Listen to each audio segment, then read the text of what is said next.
दोस्तों इग्नू दे रहा है 40,000 की नौकरी। जी हाँ दोस्तों, आप देख रहे हैं इग्नू आइडिया और आज मैं बात करने वाला हूँ इग्नू करियर पेज की, जिसमें कुछ ऐसी वैकेंसी लगातार इग्नू लेकर आ रहा है जिसमें सैलरी होने वाली है 40 से 50,000 तक की। तो आज हम बात करते हैं।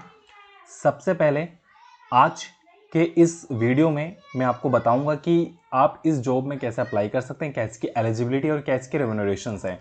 इसके बारे में आपको पूरी डिटेल इस चैनल पर मिल जाएगी। साथ ही इग्नू से रिलेटेड अगर आपको और भी कुछ इन्फॉर्मेटिव वीडियो चाहिए तो चैनल को जरूर सब्सक्राइब कर लेंगे सबसे पहले। तो आगे बढ़ते हैं और मैं आपको बताता हूं कि इग्नू में आप जॉब कैसे ले सकते हैं।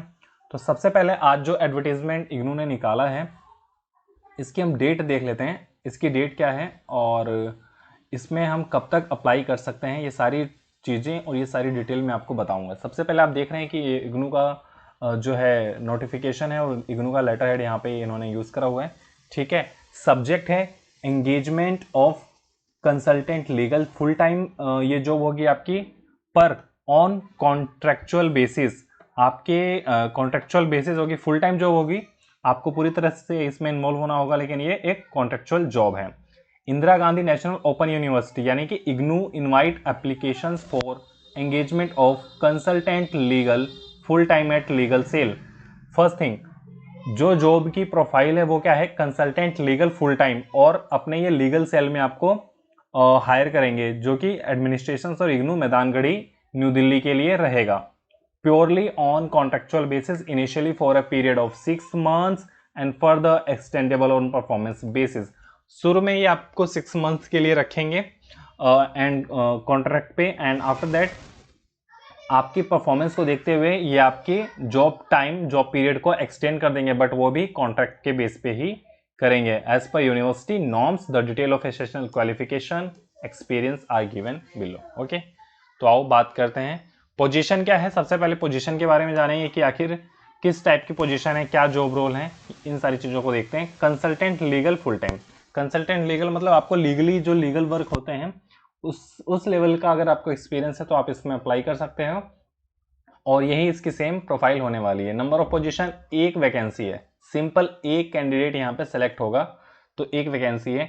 एजुकेशनल क्वालिफिकेशन की बात करें तो bachelor degree in law LLB होना चाहिए from a recognised university. Additional qualification such as a master of law LLM और equivalent degree and diploma are preferred. Must be registered with the bar council of India in process of valid licence to practise law.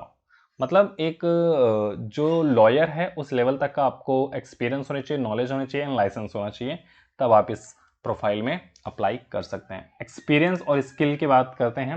Minimum 3 year of post qualification experience preference will be given to candidate with interest and background in handling service administration arbitrations matter etcetera the educational institutions and university.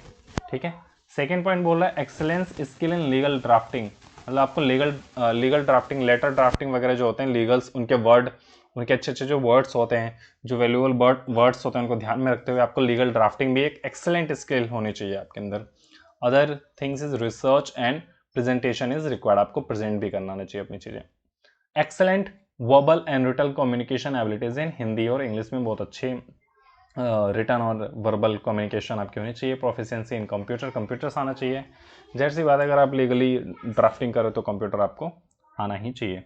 The candidate must be willing to visit courts, tribunals, commissions, quasi judicials authority etcetera as well as chamber of advocates for the briefing discussions. ठीक है, तो मतलब ये पूरे की पूरी तरीके से लीगल प्रोफाइल है। और सैलरी क्या होने वाली है इसमें, रिम्यूनरेशन आपको दिखा रखा है 40,000 रुपीज़। ठीक है, तो 40,000 रुपीज़ इसमें सैलरी होने वाली है। अब टर्म एंड कंडीशंस की बात कर लेते हैं। The term of appointment are initially for a period of 6 month and for the extendable on performance basis. जैसा कि मैंने आपको स्टार्टिंग में ही बताया है कि आपको 6 मंथ्स के लिए फर्स्ट ऑफ ऑल लिया जाएगा इनिशियली, एंड आफ्टर दैट आपकी परफॉर्मेंस का एनालिसिस करा जाएगा, आप अच्छा कर रहे हो, अच्छा परफॉर्म कर रहे हो या नहीं, एंड उसके बाद आपकी पीरियड को और भी एक्सटेंड किया जाएगा। The maximum period of engagement will be 2 years. ठीक है, सिंपल सी बात है। उस 6 मंथ्स को ऐड करके भी आपको ज़्यादा से ज़्यादा 2 साल के लिए इस जॉब पे लिया जाएगा। ठीक है, और up to attaining the age of 70 year. या तो आप 2 साल पूरा करोगे या आपकी एज 70 ईयर्स हो जाएगी तो आपको आपका जो एम्प्लॉयमेंट है वो वहाँ पे ख़त्म होगा। Whichever is early from the date of engagement, जैसे मैंने आपको बताया जो पहले खत्म होगा उस पर आपका एम्प्लॉयमेंट खत्म होगा। The service can be discontinued terminated without assigning any reason therefore, यानी कि आपकी जॉब को भी कभी भी हटा दिया सकता है बिना किसी लीगल नोटिफिकेशन और रीजन के। The candidate may apply for the said post and send their application and curriculum vitae along with the latest passport size photographs having the details of name, father's name, husband name, date of birth, address of communication, contact name, nationality, educational, professional, technical qualification, experience, salary drawn, etc. on the application format attached herewith। ठीक है, तो जब भी आप अगर इस job में apply करना चाहते हैं तो आपको ये सारी डिटेल इग्नू के मैदानगढ़ी ऑफिस पे सबमिट करना पड़ेगा, कुरियर करना पड़ेगा। पॉइंट नंबर 3 जो है, along with the self attest copies of educational qualification experience certificate to the deputy register administration. ये यहाँ पे पूरी तरीके से आपको एड्रेस दिया हुआ है कि आपको इस एड्रेस पे 15 सितंबर से पहले आपको कुरियर करना है।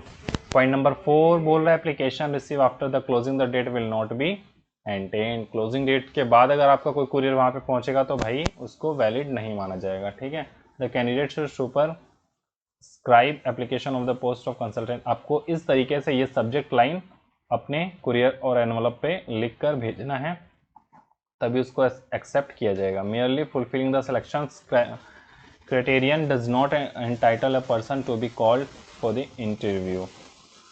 ठीक है, तो अगर सिलेक्शन क्राइटेरिया को अगर आप फुलफिल नहीं कर रहे हो तो आप इंटरव्यू के लिए एलिजिबल नहीं हो। No TADA will be paid for appearing in the interviews. Important बात है कि आपको कोई भी ट्रैवलिंग अलाउंस ऐसा कुछ भी प्रोवाइड नहीं किया जाएगा इंटरव्यू के अगेंस्ट। ठीक है, and last one is the how to apply. How to apply के लिए आपको फॉर्म डाउनलोड करना है ignou.ac.in से, उस फॉर्म को फिल करना है, उसके साथ अपनी सारी डिटेल अटैच करनी है और इग्नू के इस एड्रेस पे deputy registrar recruitment cell administration block division 7 rule number 13 IGNOU Maidangarhi, इस पे आपको कुरियर करना है 15 सितंबर से पहले। और उसमें सब्जेक्ट लाइन ये डालना है, application for the engagement of consultant legal IGNOU, capital letters में एनवलप पे लिखकर आपको भेजना है इग्नू मैदानगढ़ी। अगर आप इसका फॉर्म डाउनलोड करना चाहते हैं तो यहाँ पे फॉर्म भी अटैच है, एप्लीकेशन फॉर्म, आप इसको भी सिंपली डाउनलोड करके फिल करके इग्नू के मैदानगढ़ी पे शेयर कर सकते हैं, भेज सकते हैं। तो दोस्तों कैसी लगी आपको ये मेरी वीडियो जो जॉब इग्नू करियर पेज से रिलेटेड है। ऐसे और इग्नू की जो इन्फॉर्मेटिव वीडियोस हैं वो मैं लेकर आता रहता हूँ, सब्जेक्ट लेक्चर हो गए, क्वेश्चन पेपर की सीरीज़ हो गए। तो इग्नू आइडिया पे बने रहिए और सब्सक्राइब कर लीजिए ऐसे और इन्फॉर्मेटिव और नए वीडियो के लिए। तब तक के लिए आपका बहुत बहुत धन्यवाद, थैंक यू। मिलते हैं एक और नई वीडियो के साथ।